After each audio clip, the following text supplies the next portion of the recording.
तो हमारा टॉपिक है न्यूटन लॉ ऑफ मोशन। तो न्यूटन ने बेसिकली अपने 3 लॉ ऑफ मोशन दिए थे, Newton first law, second law and third law. तो Newton first law of motion क्या कहता है कि अगर कोई बॉडी रेस्ट में है, if a body at a rest continue to remain at a rest, अगर कोई बॉडी रेस्ट में है तो वो रेस्ट पर ही रहेगी, ठीक है।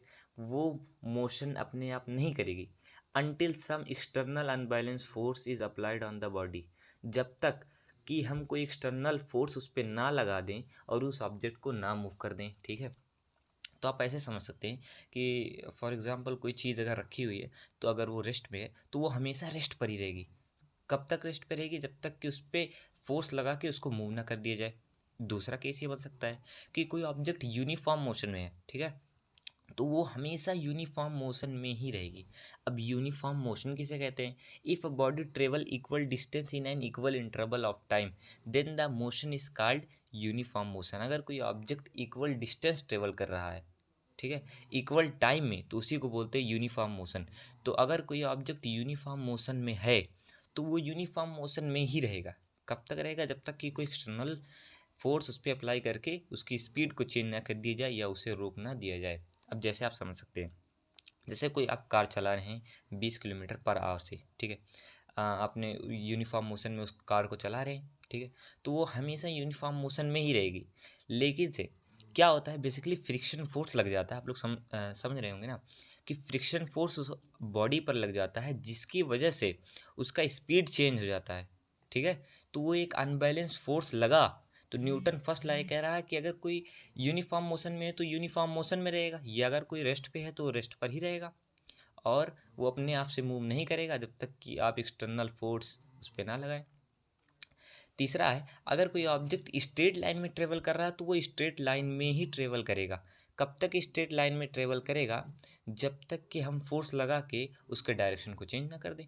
फॉर एग्जांपल कोई बॉडी है नॉर्थ की डायरेक्शन में मूव कर रही है तो वो हमेशा नॉर्थ के डायरेक्शन में ही मूव करेगी। कब तक मूव करेगी? जब तक कि आप कोई फोर्स ना लगा दिया जाए, उसे साउथ के डायरेक्शन में कर दिया जाए, ठीक है। अब Newton first law of motion को लॉ ऑफ इनर्शिया भी बोलते हैं। लॉ ऑफ इनर्शिया क्यों बोलते हैं? क्योंकि इनर्शिया किसे कहते हैं? All object resist A change in their state. जितने भी ऑब्जेक्ट हैं वो अपने स्टेट में, ठीक है, जितने जितने भी ऑब्जेक्ट हैं, ठीक है, वो उस फोर्स को अपोज करते हैं जो उसकी स्टेट को चेंज करता है। जैसे कोई ऑब्जेक्ट अगर रखा हुआ है, ठीक, सिंपली आप समझ सकते हैं, मान लीजिए आप पढ़ रहे होंगे तो पेन रखा हुआ होगा, ठीक है, तो वो पेन वो उस फोर्स को अपोज करता है, वो उस फोर्स को रोकता है जो कि उसके स्टेट को चेंज करता है, ठीक है। जैसे वो रेस्ट पे है तो अगर आप उसके मोशन में लेके आना चाहते हैं तो वो मोशन में नहीं आना चाहता, वो रेस्ट में ही रहना चाहता है, ठीक है। इसी प्रॉपर्टी को बोलते हैं इनर्शिया, और न्यूटन फर्स्ट लॉ भी वही कह रहा था और इनर्शिया भी वही है, इसीलिए Newton first law of motion को लॉ ऑफ इनर्शिया भी कहते हैं, ठीक है। तो ये न्यूटन फर्स्ट लॉ था। अब दूसरा हम देख लेते हैं Newton second law of motion.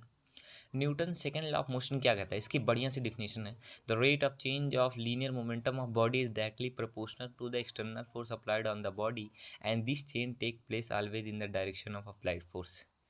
ये इंग्लिश में मैंने बता दिया, इसका डिफिनेशन मैंने बता दिया, अब उसका एक्सप्लेन मैं कर रहा हूँ।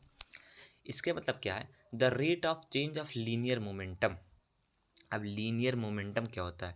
तो यहाँ देखिए मैंने लिखा है momentum is equal to mass into velocity. अगर कोई ऑब्जेक्ट का मास है और वो किसी वेलोसिटी से मूव कर रहा है, किसी स्पीड से आप कह सकते हैं सिंपली से मूव कर रहा है, तो उनका जो प्रोडक्ट होगा उसी को बोलते हैं मोमेंटम, ठीक है। तो the rate of change of momentum, यहाँ पर रेट मतलब टाइम, तो मोमेंटम का जो चेंज करने का रेट वो directly proportional to the external force applied by body. मतलब अगर आप जितना ज़्यादा एक्सटर्नल फोर्स किसी ऑब्जेक्ट पर अप्लाई करेंगे उसका लीनियर मोमेंटम उतना ही ज़्यादा बढ़ेगा, ये कहने का मतलब था। एंड जिस डायरेक्शन में आप फोर्स अप्लाई करेंगे उसी डायरेक्शन में वो ऑब्जेक्ट क्या होगा, मूव करेगा, ठीक है। अब इसमें समझने की बात ये है कि अब देखिए इसका एक इक्वेशन है जो मैं बता दे रहा हूँ, ठीक है। Initial linear momentum of body M U हो गया, ठीक है। फाइनल क्या हो गया, एम वी हो गया। फाइनल मोमेंट लीनियर मोमेंटम, मैंने लीनियर मोमेंटम बता दिया, mass into velocity is called linear momentum.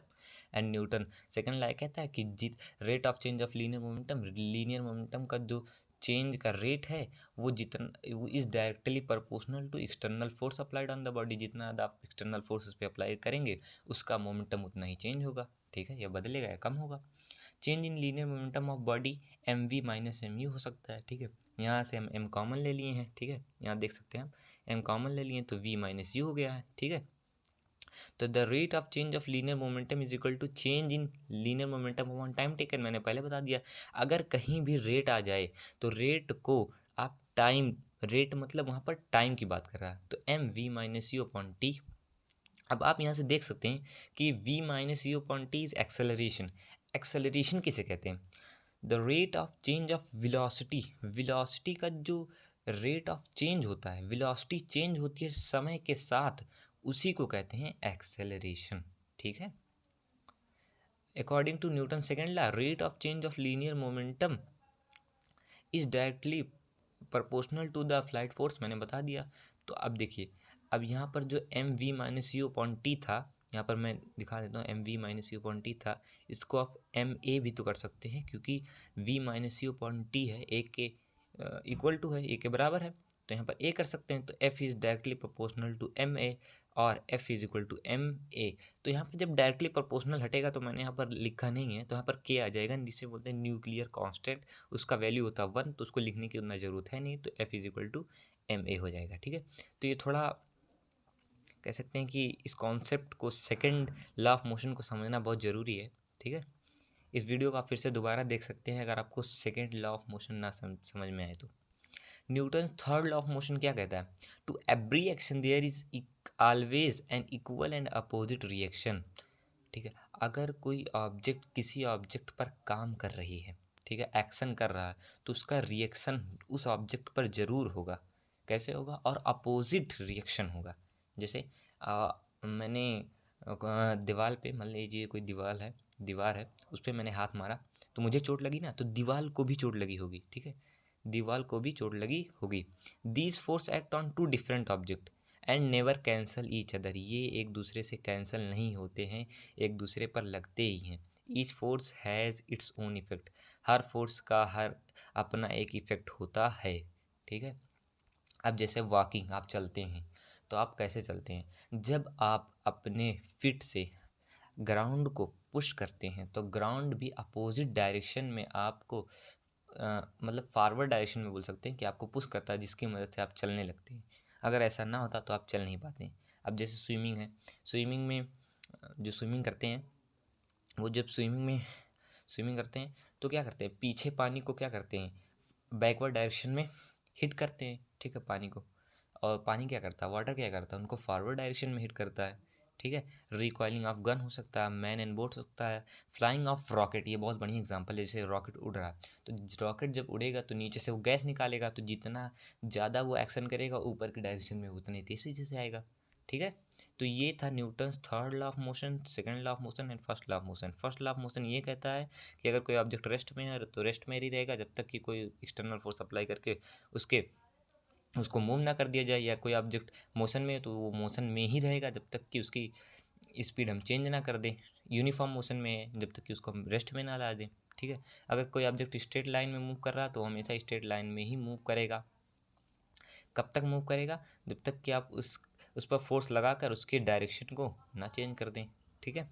Inertia किसे बोलते हैं? All object oppose the force that try to change this state. मतलब जितने भी ऑब्जेक्ट हैं वो उस फोर्स को अपोज करते हैं जो उनके स्टेट को चेंज करता है, ठीक है। Newton second law of motion ये आप लोग देख लीजिए, ठीक है।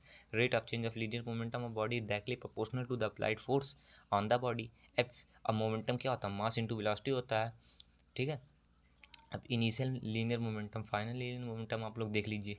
एग्जाम में ऐसा क्वेश्चन पूछता है, initial linear momentum, final linear momentum, इसको प्रूव करने को पूछता है कि F is equal to M A है, तो आप इसको प्रूव करके बताइए। तीसरा, to every action there is equal and opposite reaction, ठीक है। जितने भी एक्शन होते हैं उसका अपोजिट रिएक्शन ही होता है, ठीक है। तो वीडियो को अच्छी लगी हो तो प्लीज़ इसको लाइक कर दीजिए, शेयर कर दीजिए, सब्सक्राइब करना ना भूलिए। थैंक्स।